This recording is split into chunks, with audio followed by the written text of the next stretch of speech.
Chapter 7. This one is on assessment of reading. And it's really a change in the area of reading in the last 10 to 15 years, and that is the emphasis on assessment. Why do you think that is? When I was reading 40 years ago, we did some of this, but not as regularly as we do now. And one of the things that we hold you accountable for in this field now is assessments. And not only assessments, but regular assessments. Why? Well, we're in an era that probably is delayed in its arrival, and that is the era of accountability.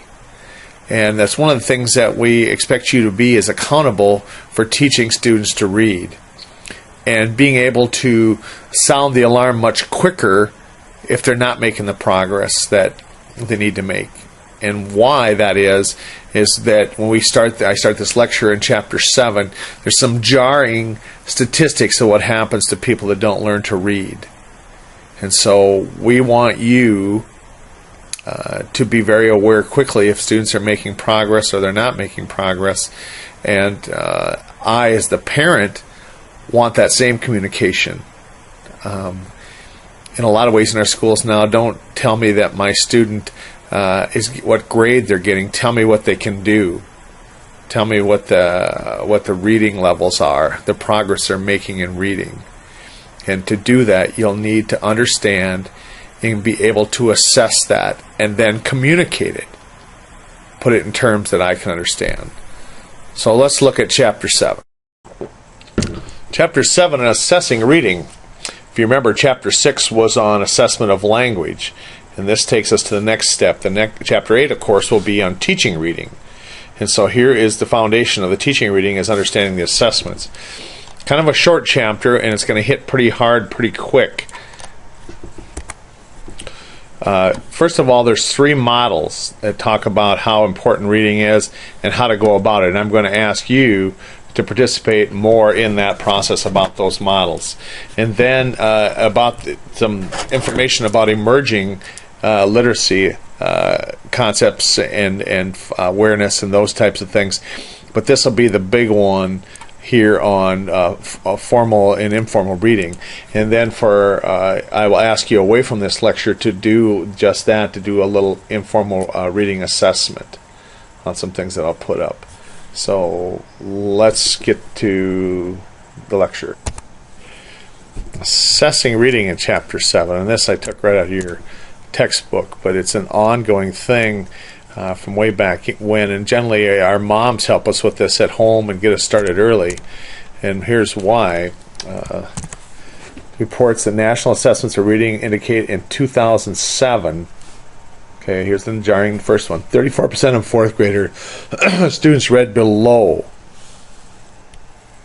a basic achievement, like little or no mastery of reading knowledge and skills, and only 32% attained proficient reading achievement level. Okay, this is jarring. This is over 1/3 are below, and only 1/3 get to a proficiency. And how do we know that? Well, it's from this assessment that we now have data and means to not only assess but to communicate. And this is what we found. 34% were below basic, and only 32% were proficient, meaning high. There's below basic and then proficient, mastery. 2005, about 27%, of 8th grade students were below a basic level of reading achievement. Only 29% achievement reading standards. Again, to me, those are some jarring numbers that should jump off the page at you. Reported in 2008, reading score for 12th grade students was not significantly different from compared to the 1971. Okay, so we're talking almost 40 years later, and the reading levels are somewhat the same. I mean, the number, not reading levels, but the number of kids that change this level. And you got to remember too that compensatory attendance was active in 1971, but at that point it wasn't it wasn't emphasized like it is today that people could still leave school at the end of 8th grade. Okay. So here's those three processes. The Adams model of reading process, Chell's reading strategies, and Urey's phase of sight word development. Okay, so let's go on to that in the textbook, and let me tell you what I want you to do with those three. First of all, this just takes us again through those information we just saw, some of those glaring statistics. 27%, 29%. Here's another jarring one. 75% of poor readers, get this, 75% of poor readers in the 3rd grade continue to be poor readers in 9th grade. The scariest thing for me in that area is, what does it say about the state of our special education programs? That only 25% improve up to grade. Will improve enough to not fall in this category. Reading disabilities persist into adulthood then. And that's a little scary. Right. Testimony provided by the Subcommittee on Educational Reform of the House of Representatives in 2001 indicates that 75% of students who drop out of school report having difficulties learning to read, and only 2% of students who receive special ed for a difficulty in reading ever have a 4-year college degree. 2%. Now that's not surprising to me, is it to you? But what is sad is that this reading disability comes into adulthood. And then it goes, this whole section is about that importance of those things. About what it takes and what's been done, these early reading programs. The federal government takes a look at these and says we got to do something. Experience have a significant impact on students' lives, on their earning ability. In here someplace it says about what percentage of these students are incarcerated.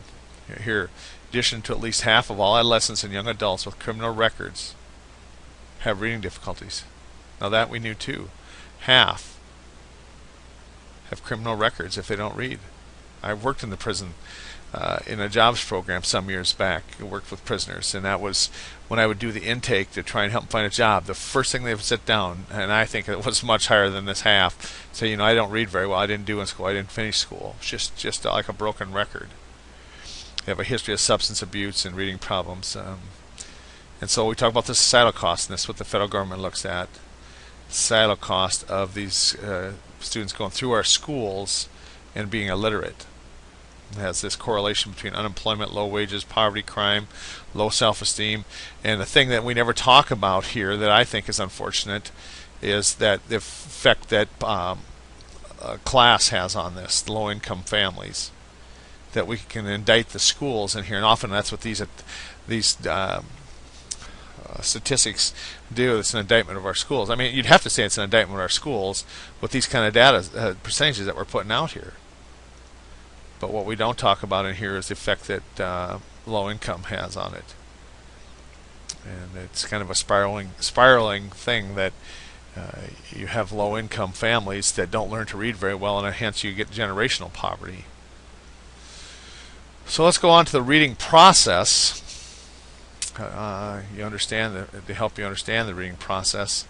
And again, we get into this the different models and how each one of these theorists or researchers have their ideas of how it should work. First one that looks at is Adams model, and this is what I'll ask you to do to fill in each of those these of the Adams model first. He believes in these 4 processes: orthographic process, the phonological processor, the meaning processor, and the context processor. And then he goes on to explain that over here. It looks like this. In his main one, everything comes back to have meaning to it, is his main one here. But I want you to give me some sentences about him and these processes. Okay, for example, as well as 7%, most youngsters who struggle with reading have difficulty in phonological awareness. This is Lyon says this. So it says this is the main thing. If you don't read very well, the number one thing that you have difficulty with is that phonological awareness, the different sounds that can be made. All right, that's Lyon. That one's on the test. And then Chell, he has reading stages, First of all, I want you to bring these two in here too, the bottom up and the top down. I want you to just put both of these in your notes also. Bottom up is, of course, is that reading process from text to meaning, that is letters, then words, and decoded, and then the text, meaning, and comprehended. Contrast, top down. Familiar with that term? That's the whole language approach. It emphasizes that readers rely on prior knowledge and comprehension of the textual material's meaning rather than on word recognition and decoding. Okay, so bottom up, you read the little parts and learn to read. Top down, as you know meaning about it, and you can develop reading from that. Okay, so Chell goes into these stages that he does, that he perceives, and it's laid out here. And so again, if you would start here with stage pre-reading 0 and take me through each stage. And again, don't put a lot of this in here, just 1 or 2 sentences about each of these stages that explain those, because that will be help you develop that sense of where this comes from. Stage 2, they attain fluent reading and able to read grade level material at a range of 100 to 140 words per minute with 2 or fewer errors. So that's what fluency is 100 to 140 words at your grade level with 2 or fewer errors. All right. So it takes you through these stages, and I believe there's 6 of them. 5. And then Erie's phase of sight word development. He has some stages also. Starts with sight word vocabulary, he figures. Erie maintains that the process of building a sight word vocabulary involves going through 4 phases. And then he lists his 4 phases. And again, I'd like you to do the same. Bring these 4 phases in to your notes, and with 1 or 2 lines about each one. Don't give me any more than that, because it won't serve you well. Just summarize those 4 stages. And then we get into this emergent literacy. Let me jump back over here a second. Emergent literacy assessment includes the concept of print and phonological awareness. If children fail to learn these emergent literacy skills prior to beginning formal reading instruction in kindergarten, likelihood is high. And so you have two parts of it here, print and awareness, and they're saying this is the most important, to understand print. Okay. And Erge states that students with dyslexia or reading problems experience difficulty in understanding the alphabetic principle. And again, here's that phonological awareness, decoding, short-term memories, processing print or sound too slowly. And this is one here, this has to do a little bit with IQ. That ability, that's one thing, the higher the IQ, the more ability to hold information in those short-term memories. Okay. And this I took out of the textbook, these concepts about print that students have to know about. And a lot of times we'll assume that, because the different abilities and experiences with print, similar age children will vary significantly in the knowledge print-related concepts. An age-appropriate book for the child can be used to assess the child's knowledge concept of print. Can they perform these following tasks? I can remember talking about this when I was real little, just that front and back of the book. That seems so simple, but it's a concept that most kids learn. And if you look at a lot of these, this is why we read to our kids. They'll know this. Nobody will ever have to use direct instruction to teach these. They'll pick that up from you reading to your kids. Print contains a message, where to start reading on the page, point to a single word or 2 words, the direction in which they go, left to right, start back over here, left to right. Again, most kids will learn that without direct instruction, without explicit instruction, just from being read to. The end of a line, you sweep left, understanding the concepts first and last, read the left page before the right page. Yeah, your book is like this, and you read this page first, then you move over here. I can remember this in my Alex, this was a big thing for him, was to stop at periods. He just really struggles, and even today has a little trouble. We call it landing the plane. Coming down and stopping and then starting up again in the next sentence. That he wants to run right through them. That you pause at commas.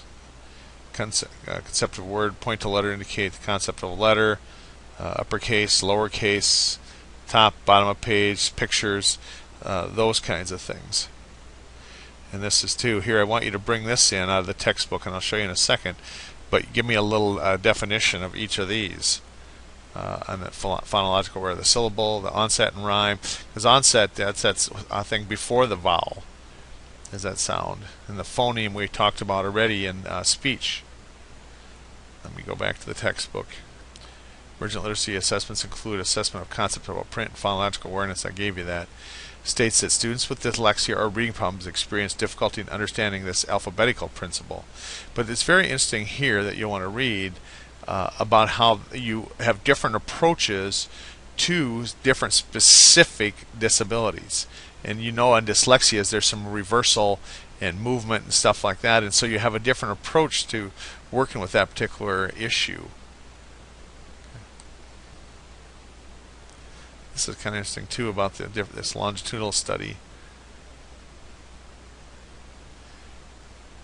Nationwide longitudinal study, again, it talked about almost 4,000 students, and my guess is sometimes as a researcher you want to have more. You come up with this number of 5,000, and for whatever reason you're not able to collect that from that many, so you state very specifically how many students you worked with. And these are secondary, high school students. Hansen and Farrell, the researcher, 95 always means the year they did the research. That's why you see these stuck all through the book. It has the name of the researcher and the year that it was published, not done. Found that those who received formal reading program in kindergarten outperformed comparable groups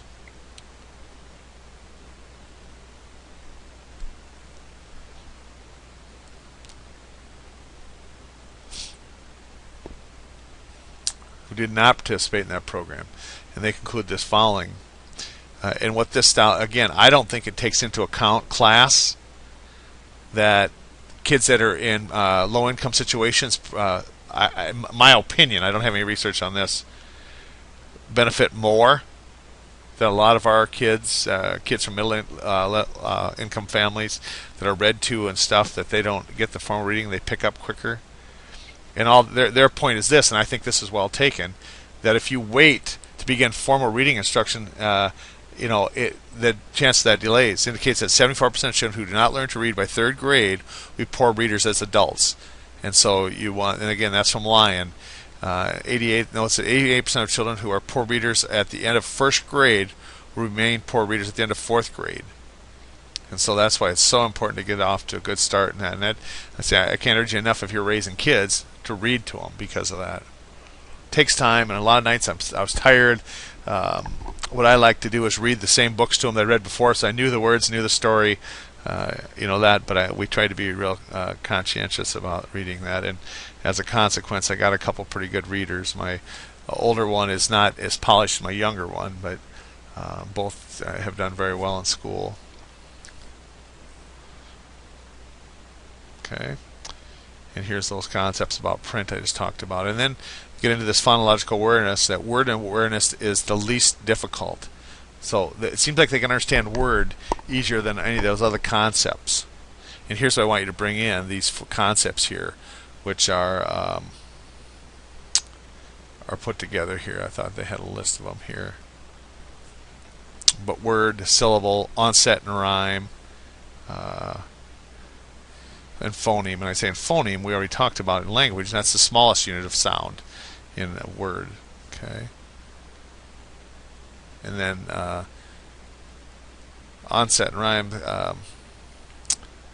Onset is the part of that syllable that precedes the vowel, if you're not familiar with that term. Rhyme is the rest of the syllable. Those are the kinds of things that I want you to bring in into your notes about this. Some of those basic things, and again, don't overdo it.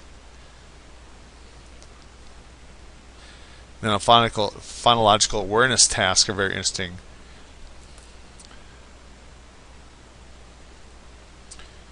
And I'm going to have you bring in this on phonological awareness tasks. And there's 9 of them, and I highlighted them here. And again, just one sentence. Don't bring in too much, but I just want you to be aware of the different oddities and things that the task of doing this. And it comes over to here. So then we get into the assessment of reading. And it takes right off about the different formal reading assessments. Let me jump back to our notes to see. Here's those awareness ones of the tasks. And just take each of these and give me about one line or two about what they mean on this awareness. Okay. So first, formal reading, and you're familiar with these. You've had courses in this. You've had experience with this. And so what is this formal reading? They're achievement and diagnostic and different things. Achievement is where, what they can do, but diagnostic is this down here. It has more batteries, more subtests designed to measure many reading cells. So you really need to start from the very beginning. You want a diagnostic test because the reading subtests are more, and you can have a place to start. But just the achievement. Our reading subtests often are used to obtain overall measure of reading. So you're just a place. The diagnostic part says what to teach. And then there's this criterion reference test, whereas norm reference tests compare a student to their performance scores. Others criterion is on a fixed criteria. The most concrete example of this I can give you is the driver's test. Why the driver's test? Because the driver's test says, here's the line, you have to have this many right to pass. Doesn't care what anybody else does, doesn't care what you've done in the past. You get to this certain criteria or you don't pass. The teacher discovers which skills the student has learned, which are being learned now, and which still must be taught. Fixed criteria. You know it or you don't. If you don't know it, we keep teaching it. Then these informal reading inventory assessments involves examining the student's daily work or administering teacher-constructed tests by which the teacher can assess any measurable reading skill. The teacher can also determine specific strengths and weaknesses by analyzing their errors. You're going to get a chance to do a little error analysis. Two advantages of these informal: less time. They can use just regular classroom materials. You've heard these terms also. You've had reading courses and instructional courses. You know some of this. And when observing that student's performance on various reading tasks, the teacher should consider the following. Why is this important? Their attitude. You ever see a student that didn't like to read that did a lot of reading? This is where you look for frustration and how they're going to respond to that. What specific reading interest does a student have? That if there's one thing I learned from raising two boys, this is huge. It's something that interests them, and it's not always easy to find. And challenging readers, folks, will make it give you a heart attack trying to figure out what interests them. But especially my older one, who just never wanted to read, finally found a series in 6th grade, and now we got to get him to bed at night because he starts reading after we put him to bed with a reading light, and he stays up for hours reading. Okay, do they make progress? What are those strengths and weaknesses in reading does a student exhibit? And I always shared you one I have that goes right by the period. There's a period in the sentence. He still struggles with that. And you can tell that from informal reading, from just listening to him. During all reading, does a student read word by word or with fluency? And why is that important? That fluency, that word by word thing, you do one at a time, but the fluency where your eyes are 3 or 4 words ahead, it has a lot to do with comprehension. What kinds of errors does a student make consistently? What word analysis skills do they use? Does the student use context clues to recognize it? And this is what good, smart readers do that struggle with vocabulary. They look for those context clues, and that's why it's so important that they have something they are interested in, because they have a basic background in it, and it's easier to come up with these context clues. Good sight vocabulary, the sight words. Does the student appear to pay attention to the meaning of it when they're reading? That's what's really hard sometimes with oral reading. It's hard for them to pay attention. Okay, it goes into the graded word lists here, and I'll look at that in a little bit here. Informal reading inventories provides information about the student's general reading level. It uses the reading passage of increased difficulty from various graded materials, some sections from basal reading series. Okay, and again, I have one of those. Informal reading inventories also can be used to assess silent reading, and I don't have this for you, and I wish I would have taken one of these when I had the chance. Oral reading focuses on word attack skills. Silent reading emphasizes comprehension. Know that. Then student silently reads each passage and then answers comprehension questions. The percentage of correct response indicates the student's silent reading level, like you're independent if they can get just about all of them right. Instructional frustration. And we use these same to talk about reading fluency and stuff too. Are they at the instructional level? Or, I mean, independent, instruction, or frustration at their grade level. That's how we assign that also. And I'll talk about this a little bit. These reading errors. And again, I think you've had some of this on how to mark this. I'm going to ask you to do this. And it may not be exactly the same here, but hopefully you will. But this is exactly how I want you to mark the reading passage when we get to it. Then there's curriculum-based approach that uses direct observation recording with students' performance. Do you know this term? Yeah. That's you. You observing and recording students' performance in the school curriculum. In other words, exactly what they're supposed to be learning. And you're looking for these, how to instruct from that. And this is the acronym for it. Refers to a specific set of standardized procedures in which rate samples are used to assess a student's achievement in academic skills. Portfolio assessments.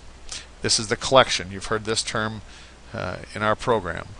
You have to have a collection of materials that reflect their personal reading history. And the text takes you through what that could look like. The closed procedure. Are you familiar with this? You're looking for comprehension. Reading levels and comprehension is difficulty.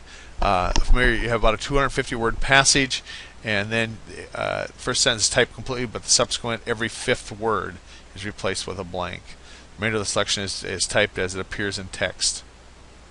The student reads the passage and fills in the missing words. He writes them in there or types them in. And it could be synonyms. It doesn't have to be the exact word. They don't have to guess, but it has to make sense. And teacher-made tests like probe sheets. Okay, let me take you back to the textbook. See if we can get through these. First, the formal reading inventories. Okay. Achievement in the diagnostic test we talked about.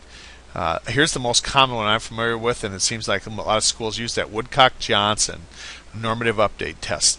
And it was redone in 07 is all.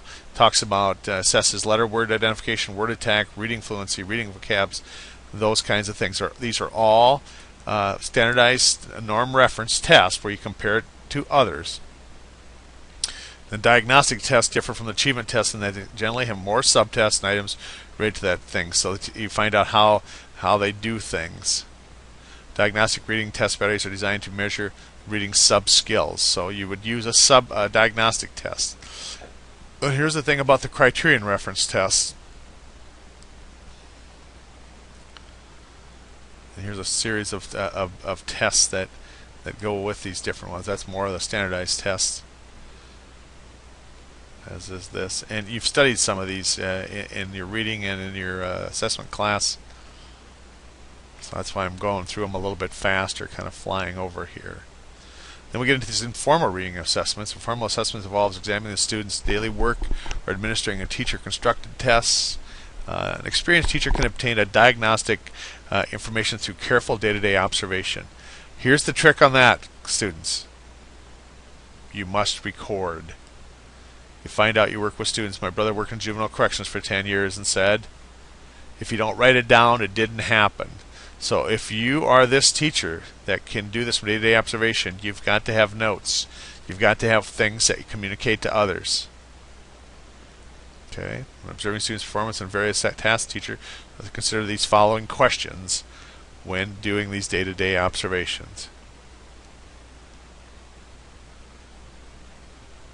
Oh, here's some more testing stuff. And we talked about those in the notes.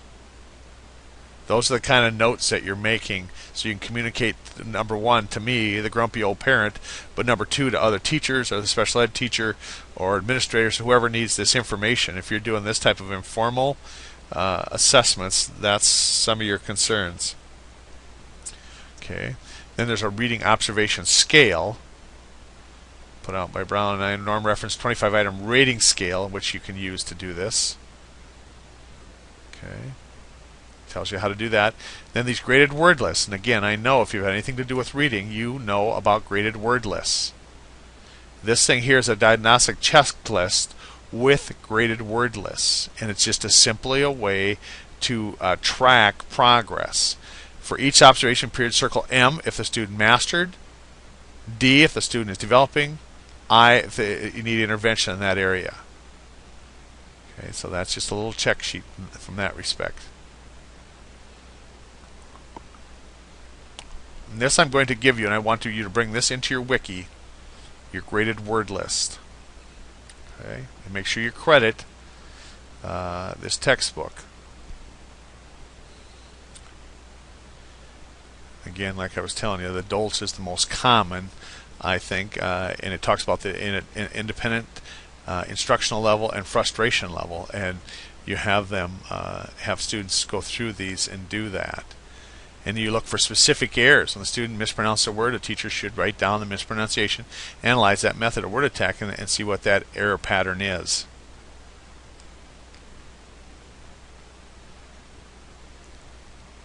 Okay, and these are just basic sight words, pretty rudimentary.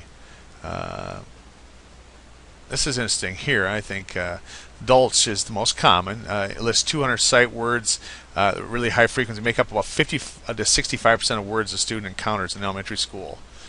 That list. And then Fry and Kress provides a list of common words. And it goes to indicate the first 300 words make up about 65% of the material. And DOLTS gives you 140 there. And I'm not going to pull this one out, but I pulled out the other one. Then this informal reading inventory provides information about a student's general reading level. It uses reading passages of increasing difficulty. In general, the passage should consist of about 50 words at the pre-primer level to about 200 words for secondary. So that's kind of that range. 50 to 200 depending on the age or the development of your student. For example, you wouldn't put a emerging reader in a 200-word passage, nor would you put a middle school kid in one with just 50 if their reading level is higher than that. So you got to have a range, and what you technically do is progressively give them harder words if they're mastering what you have. They begin the passage aloud at a level at which word attack and comprehensions are easy, and then you continue reading until it gets more difficult. And as the student reads aloud, the teacher records errors and asks 3 to 5 questions about each passage. And the one I have doesn't have that, but it tells you, walks you through exactly how to do that here. Up here, then the percentage of words read correctly of each passage is computed by dividing that number of correct read words by the number of words in the selection. Percentage of the comprehension questions answered correctly is determined by this method here. And again, this method, teacher can estimate ability of 3 levels: independent, instructional, or frustration is what you do with that passage, and then you know what level to start working on. And then you mark these various types of reading errors, like words that are omitted, inserting, substituting, reversing. You will mark that way. Okay. And again, silent reading emphasizes comprehension. However, when informal reading inventories are implemented along with diagnostic assessments, they can help the teacher plan needed corrective instruction and to provide reading materials. Okay. And then I'm going to give you this also. Please bring this into your wiki. It's in our notes, but I want you to have it in your wiki just as a reminder. Then this curriculum-based instruction, curriculum-based measurement. Again, it talks about how those things work, and that's curriculum-based CBM. Is there errors include omitted words? And this is one of the things if you're doing curriculum-based. Errors include omitted words, mispronounced words, and words not read within 3 seconds. So if they don't read it within 3 seconds and they're trying to figure it out, then it would be considered an error. But it takes you through exactly how to do that. A curriculum-based measure.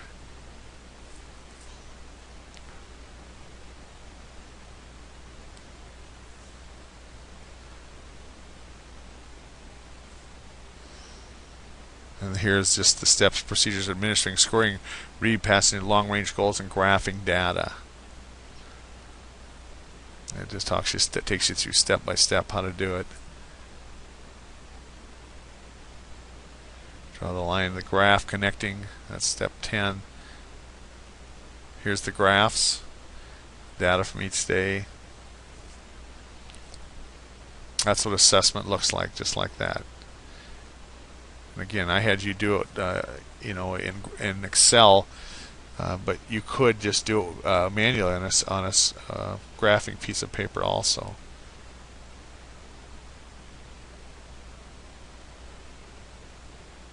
And then choose the frustration level. And again, here's the intervention A. What do you do? Different interventions, and these points all represent different points of assessment on there. Talks about dibbles. You're familiar with dibbles.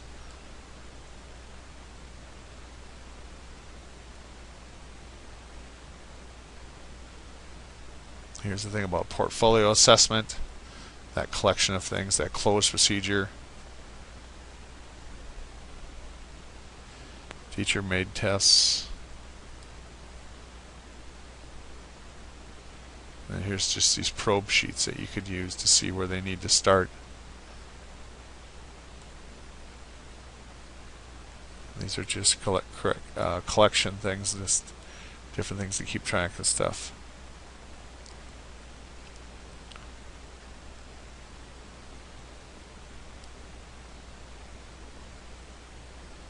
Okay.